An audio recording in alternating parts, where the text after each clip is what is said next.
So what is the Strait of Hormuz and why does it matter? All right, Jim, I got to be honest with you.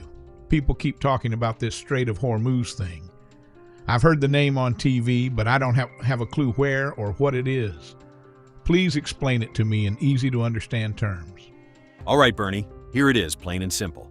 The Strait of Hormuz is a tiny little waterway. It's only 21 miles wide at its narrowest point, sitting between Iran and the country of Oman, right at the bottom of the Persian Gulf. 21 miles. That's like driving from one end of town to the other. Exactly. And through that 21 miles of water, every single day flows 20% of the entire world's oil supply. Not 20% of Middle Eastern oil, 20% of all the oil on the planet. That sounds like a problem waiting to happen. That is the problem. Has been for decades. The difference now is Iran just slammed the door shut on it. No tankers getting through. Ships that were already in the Gulf, stranded. Companies like Maersk, one of the biggest shipping operations on Earth, they suspended all crossings. Insurance companies pulled their coverage because you can't insure a ship that might get hit by a missile. So the oil just sits there. Yep, it just sits there, doesn't move, doesn't get refined, doesn't become diesel. And when diesel doesn't get made, the price of what's left goes through the roof.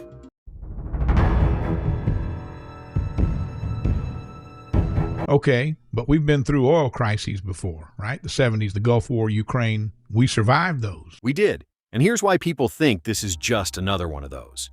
But it's not. Let me walk you through the history. Because when you see these numbers, it will become obvious why it's different. 1973, Yom Kippur War. Arab nations cut off oil to countries that supported Israel, and that included the U.S. Remember the gas lines? People waiting for hours just to fill up? That crisis removed 4.4 million barrels a day from global markets. 4.4 million barrels. That's what caused all that chaos? I can still remember waiting in line at the gas station with my dad. Yup, same here. I remember those days well. Gas rationing really sucked. That's what caused the Strategic Petroleum Reserve to be created and is what reshaped American energy policy for a generation. Yeah, but isn't the Strategic Petroleum Reserve primarily a crude petroleum reserve? It's not a stockpile of refined petroleum fuels such as gasoline, diesel, and kerosene like some folks think. You're right, Bernie. But something needed done as problems in the Middle East persisted. In 1978, there was the Iranian Revolution. The Shah gets overthrown. Iranian oil exports collapse. 5.6 million barrels a day gone. That one gave us the hostage crisis, gas rationing, and the Carter administration scrambling to figure out what to do about the Middle East. I remember those days well. Lines around the block, people impatient and arguing with one another, tempers flaring up. 1990, Iraq invades Kuwait. We send 500,000 troops to the desert. 4.3 million barrels a day disrupted. Diesel spikes 38% in 4 months. 2022, Russia invades Ukraine. World slaps Russia with sanctions. Somewhere between 1 and 3 million barrels a day comes off the market. Diesel in this country blows past $5.70 a gallon by June. That was a record. Now here's where I need you to really listen. But real quick, if this story is hitting you as hard as it's hitting Bernie and me, hit that subscribe button right now. This is exactly what we do every week on this channel. Stories the mainstream media walks right past. Stories that affect real drivers and real families. We're not going anywhere, and neither should you.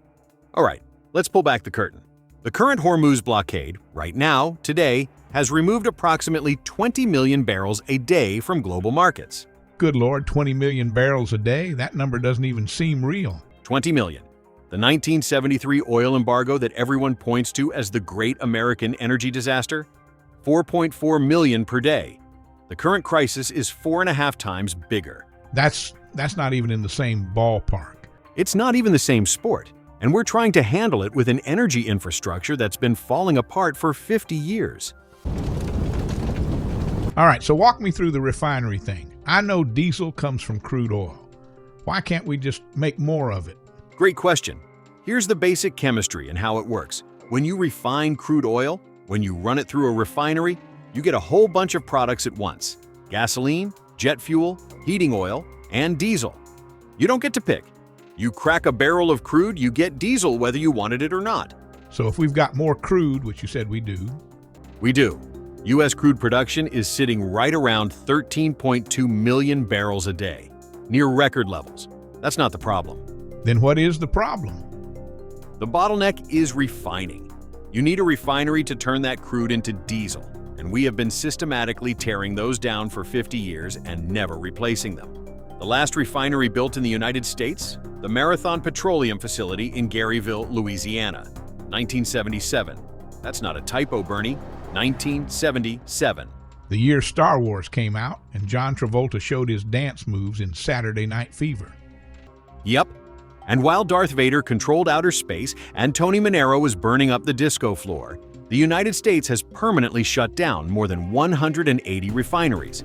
180. Gone. Not mothballed. Not paused. Gone. Why? Why would we do that? Money, regulations, politics. It's cheaper to let an old refinery die than to keep it running. Building a new one? You're talking $10 billion or more, and a permitting process that could take a decade, if it's approved at all. Which in most states it won't be. The last serious attempt to build a new refinery was called Arizona Clean Fuels, back in 2008. They spent $40 million just on permits. Never broke ground. The project died. So we're running on a system that was built in the 70s. Running on what's left of a system built in the 70s. And when a 20 million barrel a day supply shock hits, which is what we've got right now, there is literally no spare refining capacity in the world to pick up the slack. The math doesn't work. The infrastructure doesn't exist. That's why diesel is at $6 a gallon in California and climbing everywhere else. This isn't panic. This isn't speculation. This is infrastructure failure meeting the biggest oil disruption in history. All right, Jim, let's make this personal. How bad does this actually hit an owner-operator or a small carrier? Real simple math, Bernie. Your average Class 8 truck gets about 6 miles per gallon. That hasn't changed much. 6 miles per gallon, right? Every dollar that diesel goes up per gallon, that's about 17 cents more per mile in operating costs. On a 500-mile run, that's $85 more per load, just in fuel. That doesn't sound catastrophic by itself. It's not by itself. But here's the reality. The average net profit margin for a small to mid-sized carrier in this industry is 3 to 5%. 3 to 5%. That means on a $50,000 month in revenue, you might be clearing $1,500 to $2,500 after everything's paid. That's tight. That's real tight, with next to no leeway at all. That is barely surviving. Now add a $1.50 per gallon diesel increase. On 40 billion gallons a year consumed by this industry, a $1 per gallon increase adds $40 billion in annual costs. 40 billion. That is more than the entire trucking industry profits in a good year. So the whole industry is running on fumes, literally and financially. Yeah, that's actually about right. Fuel surcharges. Who really takes the hit? Okay, so carriers do have options though, right? When it comes to fuel surcharges, they can just pass the cost along to the shipper. And fuel surcharge mechanisms are tied to the Department of Energy's weekly diesel price index. But here's the problem. There's a lag. Prices spike today, your surcharge adjustment doesn't kick in for 1 to 2 weeks. And in markets where diesel is moving 50 cents in a week, that lag can wipe out your margin. What about hedging, locking in fuel prices ahead of time? Big carriers do it. Werner, J.B. Hunt, the guys with financial departments and capital reserves, so fewer than 15% of trucking companies actively hedge fuel costs. The other 85%? They're taking the full hit in real time while negotiating rates based on fuel assumptions from 60 days ago. So the little guys always get squeezed hardest. Always. This is the same story we saw in 2008 when diesel hit $4.76 a gallon. Hundreds of small carriers went under, not because freight dried up, because fuel ate them alive before rates could adjust. And now we might be heading to $6, $7? If the Strait stays closed and this thing drags out, some analysts are putting diesel at $7 to $8 a gallon in premium markets within weeks, and there's no good mechanism to stop it. The refining capacity doesn't exist to absorb this. That's a scary number. It should be. All right, here's where I'm at on this. The freight market, for the first time in 4 years, was finally showing signs of life. Tender rejections climbing, spot rates firming up.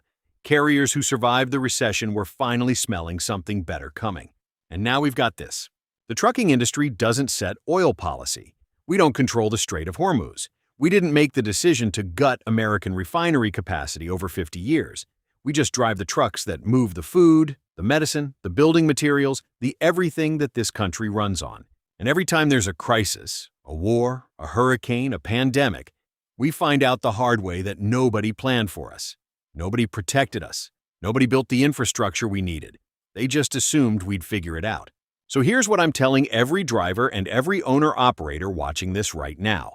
Do not assume this blows over in 2 weeks. Plan for fuel above $5.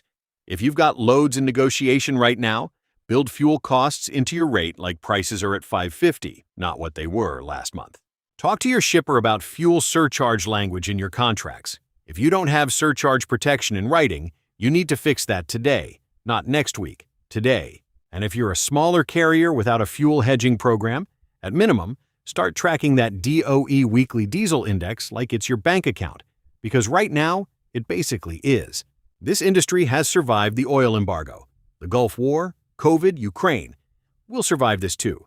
But we'll survive it a whole lot better if we go in with our eyes open. That's what this channel is about.